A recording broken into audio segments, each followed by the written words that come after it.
तो मेरे से कितने लोग बोल रहे थे मेरे चैनल पे भैया केवीए क्या होता है, किलोवाट क्या होता है, उसके बारे में बताओ। तो मैं बताऊंगा, किलोवाट के बारे में बताऊंगा और केवीए के बारे में बताऊंगा। और प्रैक्टिकली मैं आप लोगों को दिखाऊंगा भी कि केवीए ये होता है, किलोवाट ये होता है, केवीए बराबर क्या होता है, के डब्ल्यू बराबर किलोवाट बराबर क्या होता है, मैं दिखाऊंगा और बताऊंगा इसके बारे में। तो चलते हैं। तो मैं अभी जा रहा हूँ कंप्रेसर के पास और मैं आ गया हूँ कंप्रेसर के पास। ये रही कंप्रेसर और ये हमारी जो कंप्रेसर है ये है 10 HP का मोटर है। तो किलोवाट में होता क्या है मैं बताता हूँ।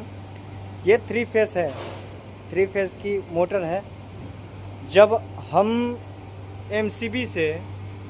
MCB से मोटर में 3 फेस देते हैं तो मोटर हमारी चलने लगती है, यानी कि इलेक्ट्रिक पावर जब हम इसको देते हैं तो ये मैकेनिकल पावर में बदल जाती है। तो इसे ही हम किलोवाट बोलेंगे। जैसे कि हम यहाँ से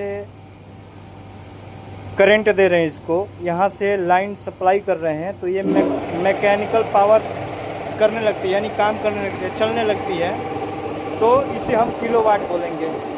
हाँ, किलोवाट निकालने के लिए सबसे पहले केवीए के बारे में जानना बहुत ज़रूरी होता है। केवीए पता ही होना होता है, तभी तो किलोवाट निकलेगा।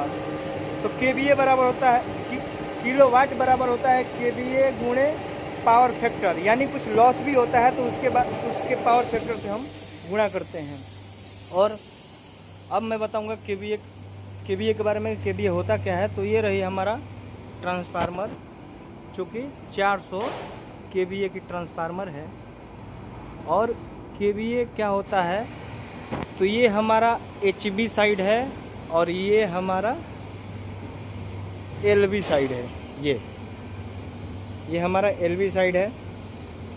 तो मेरे कहने का मतलब ये चीज़ है कि एक तरफ तो इलेक्ट्रिक पावर रहती है बट दूसरे तरफ भी इलेक्ट्रिक पावर देती है, तो उसे हम केवीए कहेंगे। आसान भाषा में, सिंपल से भाषा में मैंने बताया, केवीए कहेंगे। हाँ, केवीए निकालने के लिए किलोवाट पता होना चाहिए, तभी हमारा केवीए निकल सकता है। तो ये एक सिंपल सी थ्योरी थी जो हमारे मित्र, हमारे दोस्त, हमारे भाई जो पूछ रहे थे, बताया।